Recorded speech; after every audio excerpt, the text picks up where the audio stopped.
The water was black. Not the kind of black you see when you close your eyes at night, but the kind that presses against the hull like a living thing, cold and patient. I was standing in the control room of U-507, my hands gripping the periscope housing, when the hydrophone operator turned to me. His face was pale, even in the red glow of the emergency lighting. "Herr Kilian," he whispered, "I'm picking up something ...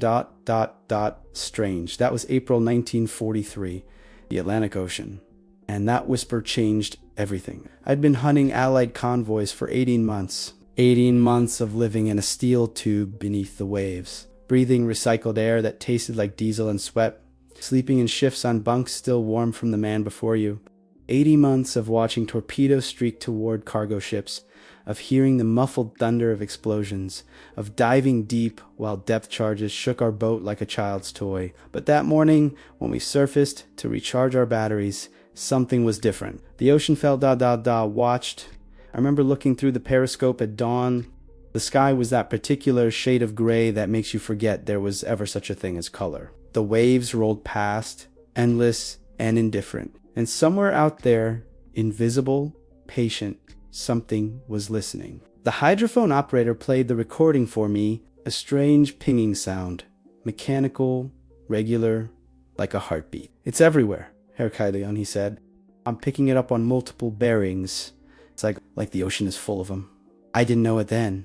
But those were sonar buoys, American sonar buoys, dropped by aircraft, floating on the surface, listening, always listening. The age of the wolf pack was ending.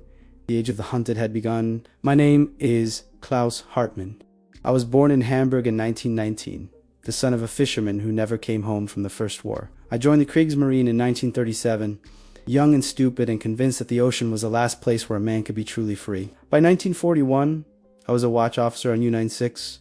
By 1942, I had my own command. The U-boat service was everything they promised and nothing like I expected. They called us the Grey Wolves. Admiral Dunitz himself spoke of us as hunters, as warriors of a new age. And for a time, for a brief and terrible time, he was right. In 1940 and 1941, the Atlantic was a shooting gallery. British convoys crossed from America to England in long, vulnerable lines, and we waited for them like sharks in deep water.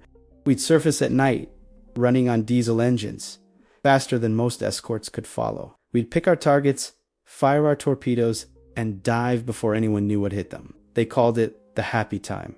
I remember my first kill, a British cargo ship, 12,000 tons, loaded with grain and machine parts. I was 22 years old. I gave the order to fire, and through the periscope I watched the torpedo tracks converge on the hull. The explosion came seconds later, a column of water and fire that climbed into the night sky like a prayer. The ship listed, rolled, and went down in less than 8 minutes. We surfaced afterward. The men were cheering. My executive officer clapped me on the shoulder. "Well done, Herr Kilian," he shouted over the wind. But I couldn't stop staring at the debris field, at the oil slicks spreading across the water, at the men in the water, tiny figures clinging to wreckage. I couldn't hear what they were screaming. That was December 1942. By April 1943, everything had changed. The Americans entered the war, and with them came technology we couldn't match. Radar that could spot our periscopes, aircraft that could patrol further than we thought possible, and those sonar buoys, those cursed listening devices that turned the ocean itself into our enemy. But I'm getting ahead of myself. Let me take you back. Let me show you what it was like down there in the dark when the ocean was still ours. A U-boat is not a ship. Ships belong on the surface, in the light where men can breathe. A U-boat is something else entirely. It's a machine designed to sink, to hide, to kill. It's 220 feet of steel, packed with 50 men, 23 torpedoes, and enough diesel fuel to cross the Atlantic twice. Inside, there's barely room to stand. The control room is the size of a small bedroom, crammed with valves, gauges, wheels, and levers. Forward, past the torpedo tubes. The crew sleeps in bunks stacked 3 high, so close together you can hear every man breathing. The air is thick with the smell of unwashed bodies, cooking grease, battery acid, and the ever-present stink of the bilge. We operated in wolf packs, Groups of 6 or 8 U-boats coordinated by radio from headquarters. When a convoy was spotted, we'd converge from different directions, overwhelming the escorts, hitting hard and fast before diving into the depths. I remember one attack in the North Atlantic, February 1943. We've been tracking a convoy for 3 days, shadowing it just over the horizon, reporting its position, waiting for the other boats to arrive. The weather was brutal. 30-foot waves crashed over the conning tower every time we surfaced. Ice formed on the bridge and the deck gun. Men threw up into buckets that froze solid. But when night came, we attacked. I stood on the bridge, watching the convoy through binoculars. 40 ships in 8 columns, their silhouettes black against the lighter gray of the sky. Escort destroyers circled the flanks, their signal lights blinking codes we couldn't read. I could hear my heart pounding over the wind. Flood tubes 1 through 4, I ordered into the voice pipe. Below, in the torpedo room, the crew opened the valves. Seawater rushed into the tubes with a hiss that I felt more than heard. The boats settled lower in the water as the weight increased. Target bearing 27, range 4,000 meters, speed 8 knots. My executive officer, Lieutenant Weber, fed the numbers into the torpedo calculator, an analog computer the size of a typewriter. Solution set, Herr Leon.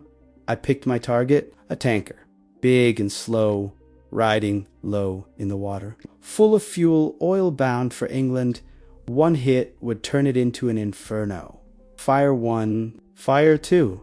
The boat shuddered as compressed air launched the torpedoes. I counted in my head. At 40 knots, the torpedoes would take 90 seconds to reach the target. 1001. 1002. I watched through the binoculars, my hands shaking from cold and adrenaline. 1080. 1090.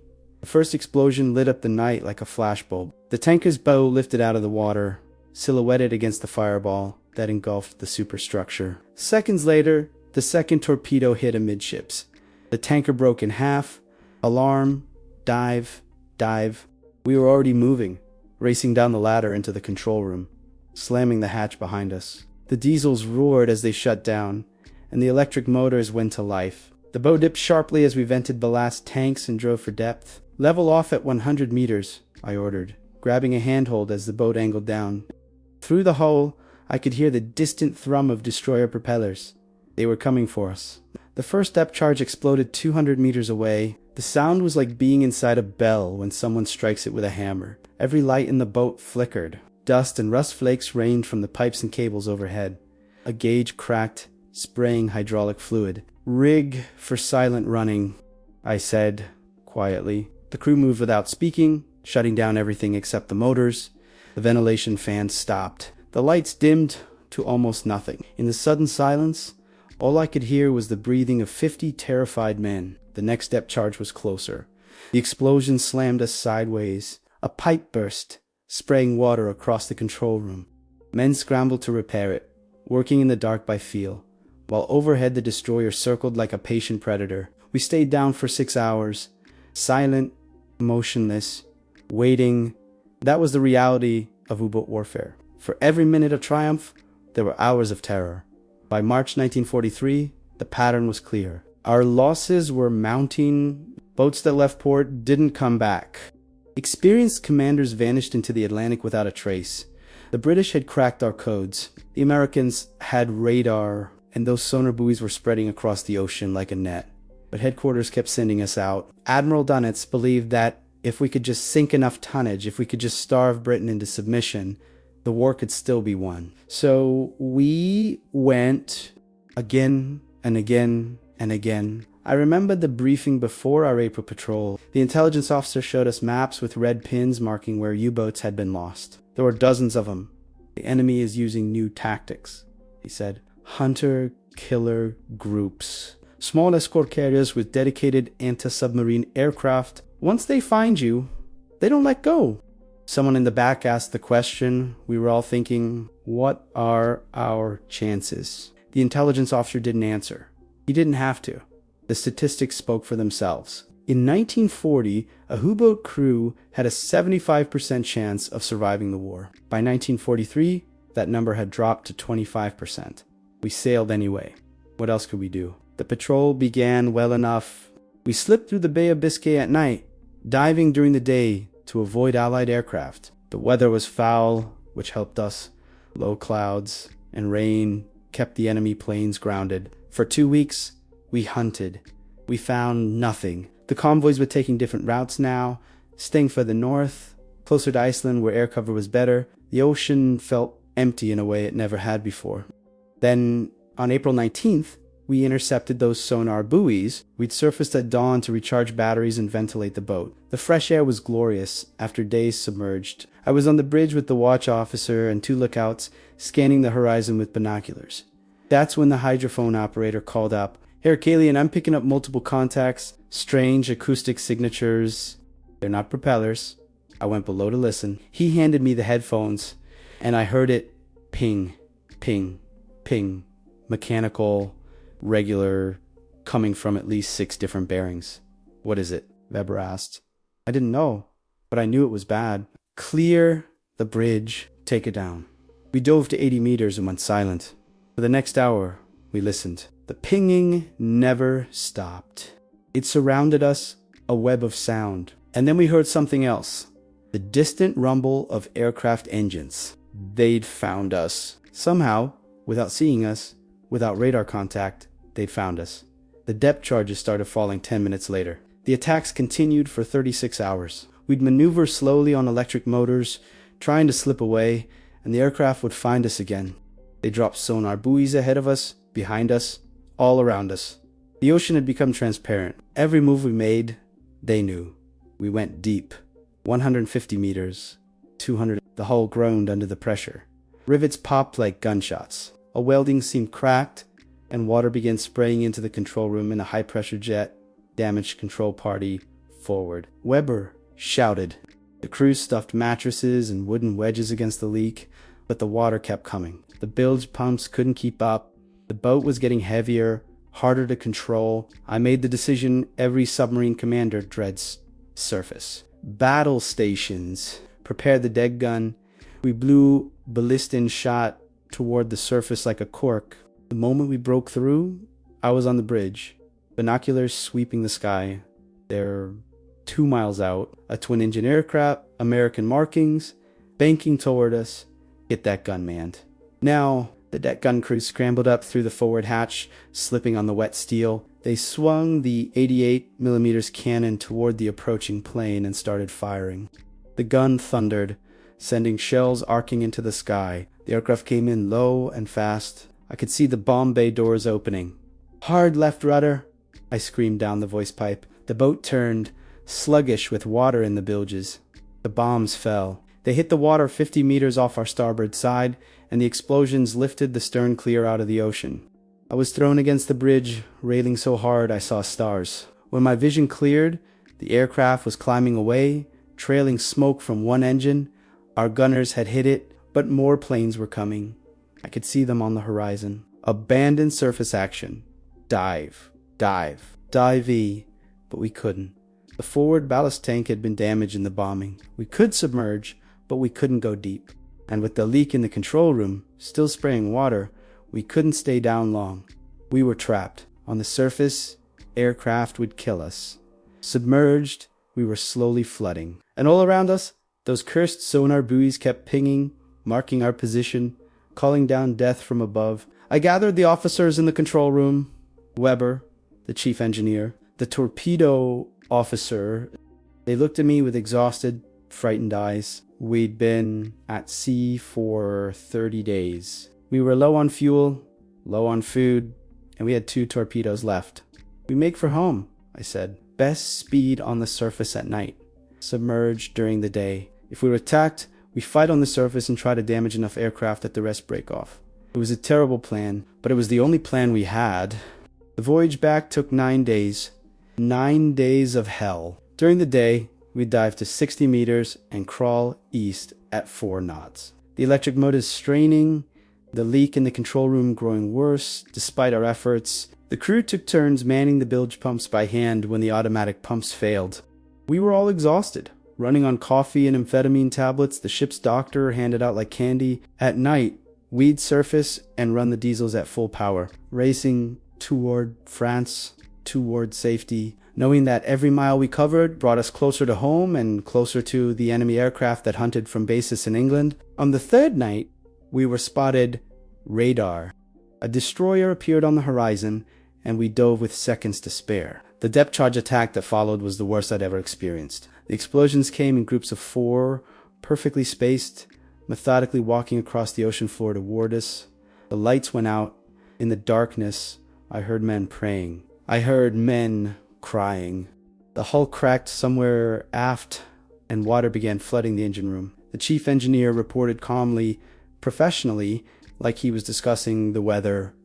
I estimate we have 4 hours before the boat becomes too heavy to surface. 4 hours. We had 4 hours to escape. I ordered emergency blow on all ballast tanks.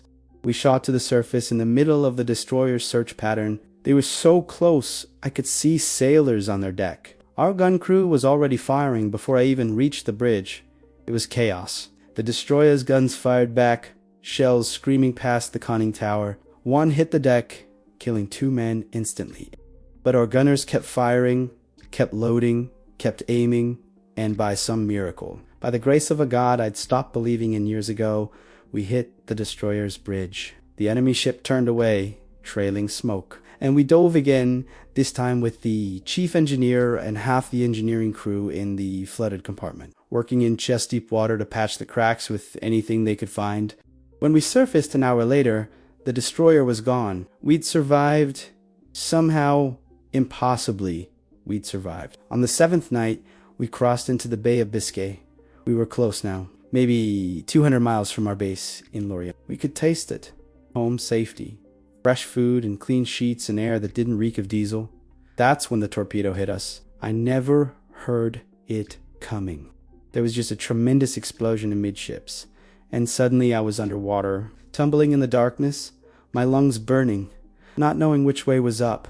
When I broke the surface, the boat was gone. In its place was a spreading debris field of wood and metal and bodies. The ocean was on fire, burning diesel spreading across the waves. I found a piece of wreckage and clung to it. Around me, I could hear screaming. I could hear men calling for help and voices growing weaker. And in the distance, I could see the silhouette of a submarine, British, submerging, disappearing. They'd been waiting for us, following us, listening to those sonar buoys. They knew we were damaged, knew we were desperate, and they'd waited until we thought we were safe. I floated in that burning water for 4 hours before a German patrol boat found me. They pulled 6 of us out of the ocean, 6 out of 53. Weber wasn't one of them. Neither was the chief engineer who'd kept us alive through 9 days of hell. Neither were the young gunners who'd fought a destroyer to a standstill. They were gone. All have them.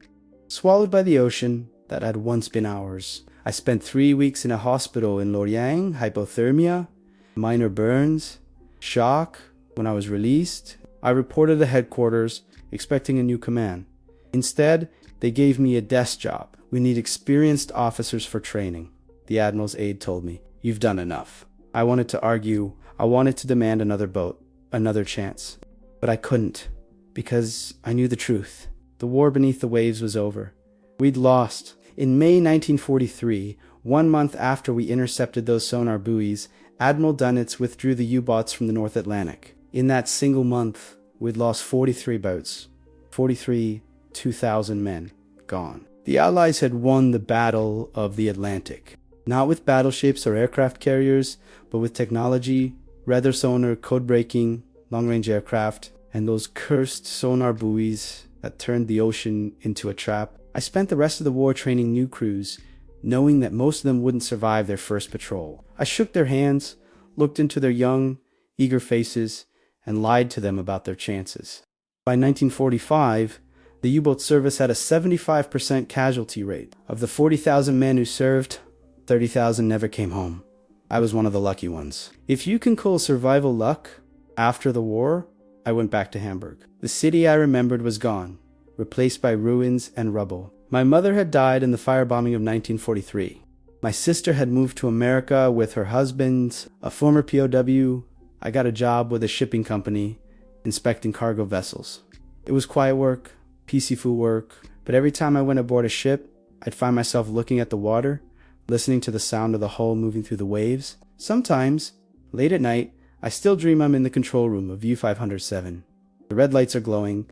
The hydrophone operator is turning to me with that pale, frightened face. And through the headphones, I hear it. Ping, ping, ping. The sound of the ocean turning against us. People ask me sometimes what it was like. The war, the hunting and the dying. They want stories of glory and heroism. They want to hear about the happy time, about wolf packs and victories. But that's not what I remember. I remember 53 men crammed into a steel tube, breathing recycled air, eating moldy bread, never seeing the sun for weeks at a time. I remember the smell of fear, sharp and sour, when the depth charges started falling. I remember the sound of the hull cracking, of water spraying through the seams, of men praying in languages I didn't know they spoke. I remember Weber, my executive officer, who wanted to be a teacher after the war.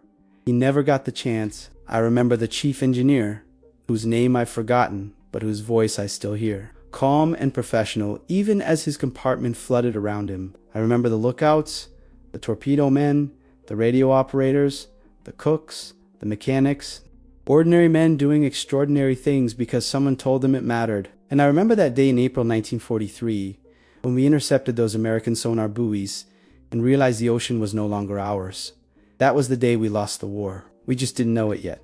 I'm 79 years old now. My hands shake when I pour coffee. My knees ache when the weather turns cold. The doctors say I have maybe 5 years left, maybe 10 if I'm lucky, but I'm already living on borrowed time. I should have died in April 1943 in the North Atlantic with the rest of my crew. The fact that I didn't, the fact that I'm here, telling this story, is an accident of history. Sometimes I wonder what it was all for. The war, the killing. We were told we were fighting for something important, something worth the sacrifice. But in the end, what did we accomplish? We sank ships. They sank us. Millions died, and the world kept turning. I don't have any grand conclusions. I'm not a philosopher. I'm just an old man who spent 2 years living in a submarine, who watched good men die for reasons that stopped making sense decades ago. But I'll tell you this, every time I hear about a new war, about young men being sent to fight for causes they barely understand, I think about U-507, I think about Weber and the chief engineer and all the others. I think about how easily we went, how readily we climbed into that steel coffin and sailed into the darkness. And I think about those sonar buoys, about how technology changed everything, about how the ocean, which seemed infinite and unconquerable, turned out to be just another battlefield where the side with better equipment won. War isn't about courage or honor or glory. It's about industrial production and technological advantage and who can kill more efficiently. Everything else is just stories we tell ourselves so we can sleep at night. I don't sleep much anymore, but I remember everything. The faces, the names, the sound of the ocean pressing against the hull, the smell of diesel and fear, the weight of command, of knowing that every decision might be the one that kills us all. I remember the day we intercepted those American sonar buoys and realized the ocean was no longer ours. That was the beginning of the end. And somewhere deep in the North Atlantic, U-507 still rests on the ocean floor, a tomb for 47 men who deserved better than they got. I was the commander. I gave the orders. I brought them to that place, and I'm the only one who lived to tell this story. That's not luck. That's not survival. That's punishment.